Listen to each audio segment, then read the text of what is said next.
One. Hello and welcome to ThePrint Live.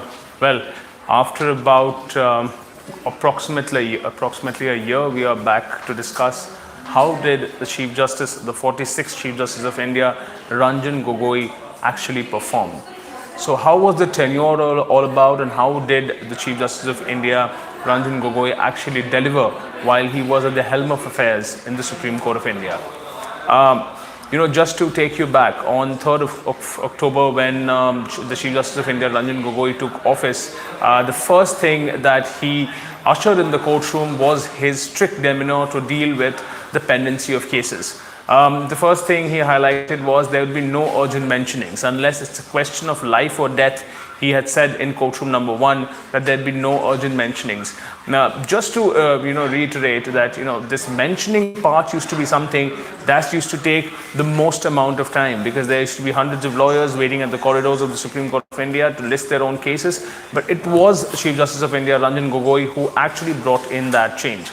Thereafter, there have been numerous developments which the court took up on the administrative side, and especially the Mazhar Sultan case, which the Chief Justice of India was listening to, which dealt with the judicial pendencies at the top court. We'll indeed come to the critique of his tenure at a later bit, whether it be the verdicts or be the personal allegations which the Chief Justice of India faced. But before that, how he dealt with cases. His one approach, especially as per someone who has covered his court for the last 1 year, his demeanor to, or his approach to handle cases was mostly to dismiss them if it had no substantial question of law. It at that point of time, just to remind all of you, it was then Attorney General K.K. Venugopal who had pleaded the Chief Justice of India that you should not be dismissing the cases at such a fast pace, because these litigants come from far across India with their prayers, with their issues before the top court, and it would only be more gracious of the office of the Chief Justice of India if some more time could be given to each of these cases. Very interestingly, there was indeed a change in the attitude of the 46th Chief Justice of India after that entire fiasco with Attorney General K.K. Venugopal, and he indeed started giving more and more time to cases. However, it was till his last working day today that 10 matters were listed in courtroom number 1 today, and all were dismissed within 5 minutes, and all were stayed and said that all these matters notice were issued to be taken up by the next Chief Justice of India designate, which only shows how his court functioned. Now, coming to a basic issue of how on the administrative side did the Chief Justice of India function. Well, on the administrative side, there were a lot of reforms, there were a lot of developments which the Chief Justice spoke about and indeed sought to bring about in the court of law. However, things took a halt in April 2019. When the world actually woke up to the news of sexual harassment allegations against the Chief Justice of India. It was, news reports after news reports. First, a news outlet carried one of the detailed pieces of a woman alleging sexual harassment allegations against the Chief Justice of India, which was then carried out and followed by multiple other news outlets. That was not all. The Chief Justice of India himself presided that case on a Saturday. He called a special hearing and entirely gave out a small note to the press as to what his assets were, what his wife's assets were, how he performed in the judiciary, and what his intentions were. That was again heavily critiqued in the coming days, because everyone criticized how can a judge be a judge in his own cause. So that was one of the most momentous episodes in the Chief Justice of India's tenure, and one of the most unprecedented acts, because never before a Chief Justice of India had faced this kind of grave allegations, especially after the unprecedented January press conference in 2018, when CJI Gogoi, along with other 3 learned judges, had taken over went to the Ayodhya SC lawns and held a press conference where they stated that bench allocations were not happening properly. Chief Justice of India Deepak Mishra was allocating cases to junior judges, etc. After that, only one thing that was expected out of Chief Justice Ranjan Gogoi was propriety. One thing that was expected of Chief Justice Ranjan Gogoi was proper handling of sensitive issues. However, that indeed took a back seat in April this year when the Chief Justice heard his own case of sexual harassment allegations. Thereafter, the Chief Justice of India designate S.A. Bobde formed a committee and dismissed all such allegations against the Chief Justice of India Ranjan Gogoi.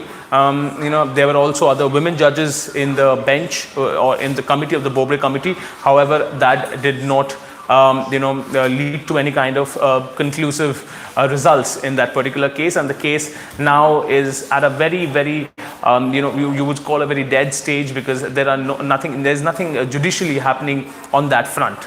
Thereafter, if you talk about what kind of practices did the Chief Justice of India brought about, a few of those practices would be the sealed cover doctrine. Now, what is the sealed cover doctrine? Chief Justice of India Ranjan Gogoi started this practice with the NRC case. It was all about, when you ask the counsel to submit certain details of the case which is not made available to the opposite counsel or to the opposite lawyers, and it's only available with the judge and the person who is submitting it in the sealed cover. However, this doctrine got followed in vague terms across India. In fact, I have personally seen cases, especially the Rakesh Asthana case in Delhi High Court, where the lawyer had submitted certain documents to the bench of Delhi High Court in sealed cover, even when he was not asked to. You also saw an example of when, after the Ayodhya hearing, the Muslim parties actually informed court that we have submitted our prayer to you in a sealed cover, to which Chief Justice of India Ranjan Gogoi said that you have submitted us in the sealed cover, but that report was indeed on the front page of the Indian Express. So you have to explain that contradiction to the court. But Chief Justice of India indeed took jibes here and then. If one would have witnessed the 40 days hearing held by the Chief Justice of India Ranjan Gogoi, and usually he was a silent spectator to the hearings and asking very serious questions here and there. But there were times when he used to break into a laughter with his brother judges, especially when he wanted to know who were the ancestors of Lord Ram and whether still living in Ayodhya, etc.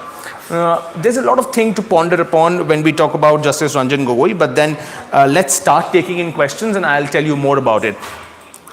Bhaskar Chaudhary asks us, do you think Ranjan Gogoi didn't have a clear image because of the sexual harassment allegations made against him? And do you think he wanted a closure and end the solution for the cases he undertook? Bhaskar, today was the Chief Justice of India's last working day and he did not make an official speech. Do we answer you? I don't know. So, the Chief Justice of India did not make an official speech today. The farewell was a very, very strictly tea and snacks farewell. There were no speeches, there were no statements, there were no photographs, so as to say. So there were no headlines. So that's what we are trying to convey. When we talk about a clean image can only, come to the fore if the Chief Justice of India is susceptible to a judicial inquiry, if he was called for a judicial inquiry. But in this case, if you remember, the woman had made a very grave allegation that the committee which was looking at the evidences of the sexual harassment case did not have a independent woman member apart from the judicial member. So she said that her statements, her testimonies may not have been taken in the right spirit, and what she feared that eventually happened when in May the Bobde committee dismissed all allegations against the Chief Justice of India. In fact, there was another theory which was brought up in front of the court, that there were certain external forces who were trying to dismantle the office of the Chief Justice of India. So that is one factor which helped Ranjan Gogoi in a bit, where Chief Justice of India actually said that there were external factors at play of him facing allegations. So today morning, Chief Justice of India Ranjan Gogoi gave the member or the journalists a parting note. The parting note was essentially that he will not be giving any one-on-one interviews to the press. However, he said in that note that bitter memories must be put to rest. So, this line by the CJI himself in the letter, I think answers your question to a bit. Ravi Sharma asks me, can the Ayodhya verdict be considered as his biggest judgment as the CJI? Yes, Ayodhya judgment is indeed one of the biggest judgments, but then, Justice S.A. Bobde put it, it is perhaps not one of the biggest judgments, but it's perhaps one of the most important judgments, because, Ayodhya verdict is something which was in judicial cold storage for very long, whether it be the High Court or the Supreme Court. So when we talk about this particular case in the annals of judicial history, it is indeed a very, very important case. So a Chief Justice of India to retire with such a case in his kitty is indeed a very big deal. Even today, when the Chief Justice of India was walking up to the stage or walking up to the area where his farewell was being conducted, at that particular area, there was only a few lawyers saying Jai Shri Ram. Though that did not happen later because the police officials were there and they could not cross their limits. But then that happened. That only shows how the Chief Justice of India has been received after delivering the very important Ayodhya verdict. He was also thanked by Assam Chief Minister, Mr. Sarbananda Sonowal, his brother judges, for putting end to a very important case in the apex court. Dhruv asks me what will happen with the RTI and sexual harassment case against him. There are two options. Either after the CJI retires, this case gets a fresh start before the new CJI. But the chances of such a case succeeding is a little less, because the CJI, who is going to become, the Chief Justice of India designate, Mr. Sharad Arvind Bobde, who is going to become the CJI from this November 18th or Monday, was the same judge who headed the Bobde committee in April, May to declare the judge, completely free in this case of sexual harassment allegations. So if this case, even if it comes before a new CJI, when this Chief Justice of India is not in place, it's very unlikely that it would come out with a result. Another factor is you file an RTI. We all know the CJI's office is now under the RTI Act, and you can ask whether documents which were privy to the Bobde committee at that point of time to be shared with you. But again, let's remember the CJI RTI verdict. It says that the right to privacy of the judge needs to be balanced with the right to information to be dispensed by the judge. So this balance, which needs to be struck at the end of the day, might result in your information that you are seeking not being answered. So that was a very honest reply to your question, that there are chances that this case gets buried in the annals and controversies, so as to say, unless someone rakes it up or unless a judge shows courage to take this issue up and form a fresh judicial inquiry into the case. There's a what is Justice Ranjan Gogoi's legacy on the administrative side of the Supreme Court of India? Well, I just spoke about this a couple of minutes ago.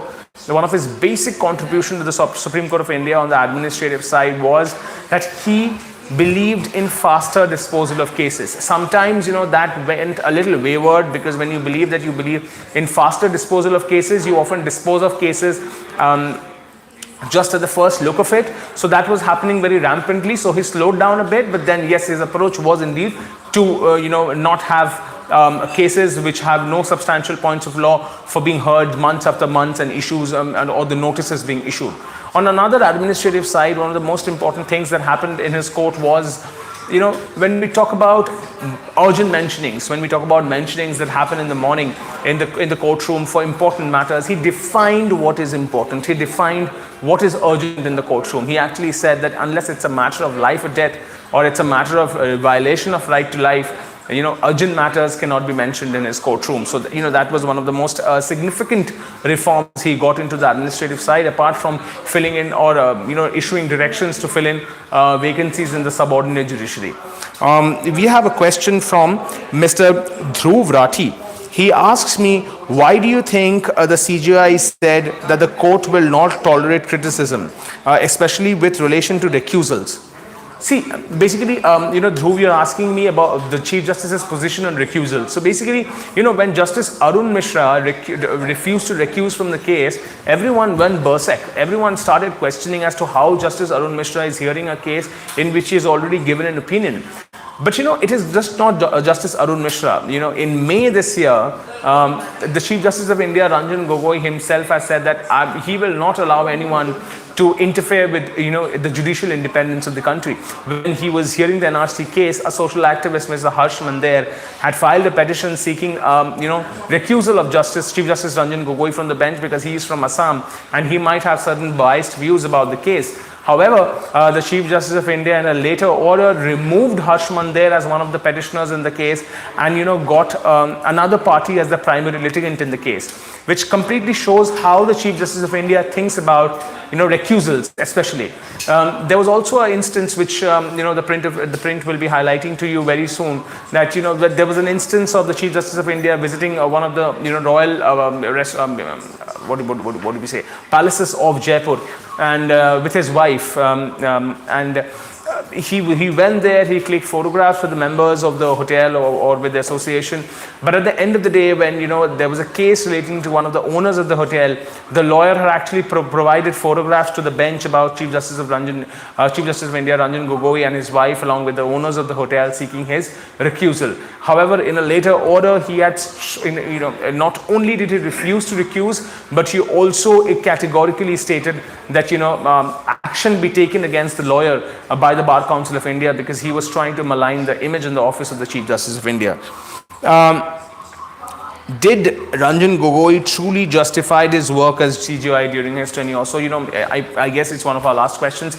The Chief Justice of India, Ranjan Gogoi, we cannot say, whether he justified his tenure as the Chief Justice of India, because that's something which lies within the judicial domain of the Supreme Court of India. But however, it was indeed a tainted tenure for us to say. Because, if we talk about Justice J.S. Keher, or the then Chief Justice of India, Justice Deepak Mishra, who was only blamed for bench allocation or being a little, favorable with the ruling suspension, that would have been one of it. But, Chief Justice of India, Ranjan Gogoi, faced one of the biggest controversies of any Chief Justice of India has ever faced. That was the sexual harassment allegations. Coupled with that, the collegium, the way the collegium functioned under the Chief Justice of India, Ranjan Gogoi, was different. It was often seen even during the time of Justice K.M. Joseph that the Supreme Court had reiterated their decision of a recommendation which the centre had to abide by. However, Ravi Shankar Prasad, when he took over as the law minister for the second time in June, he mentioned that the law ministry would not be a post office. If you recollect this, whether it be Justice Vikram Nath's elevation or Justice Akhil Qureshi's elevation or elevation of certain additional judges, it was always the central government who had the last word. Whenever they wrote a letter to the Chief Justice of India, it was the collegium who altered their decision and recommended, some other position for the elevated judges, or altered their decision altogether. This never happened at such rampant rate before the Chief Justice of India, Ranjan Gogoi led collegium. So that was indeed one of another, you would say, disadvantages of how the CJI tenure functioned.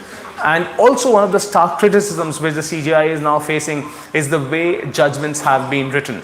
In the Sabrimala case, when the case was of review, when the case was to review the verdict of 2018, rather than reviewing it, a 9-paragraph order was passed saying the conflict of certain questions of law was referred to a larger bench. Indeed, the very question of what a review petition does, or what are the grounds of review, was left unanswered. In fact, it was Justice Chandrachud and the other dissenting judge who had written a long judgment of 68 paragraphs clearly stating as to why on grounds alone the review petitions needed to be dismissed and how the 2018 Sabrimala order be upheld. So those are the stark criticisms which indeed the judiciary has faced during CJI Ranjan Gogoi's tenure. However, even as this Chief Justice demits his office, only a new era of how Supreme Court works awaits under Justice S.A. Bobre, and we at The Print will be again getting you all the latest updates from Monday onwards of what's happening inside courtroom number 1 presided by Justice Sharad Arvind Bobre. This is Debayan Roy, Principal Correspondent for The Print. Please subscribe to our YouTube channel for more videos, like us, share us on Instagram, Twitter, and stay tuned with us.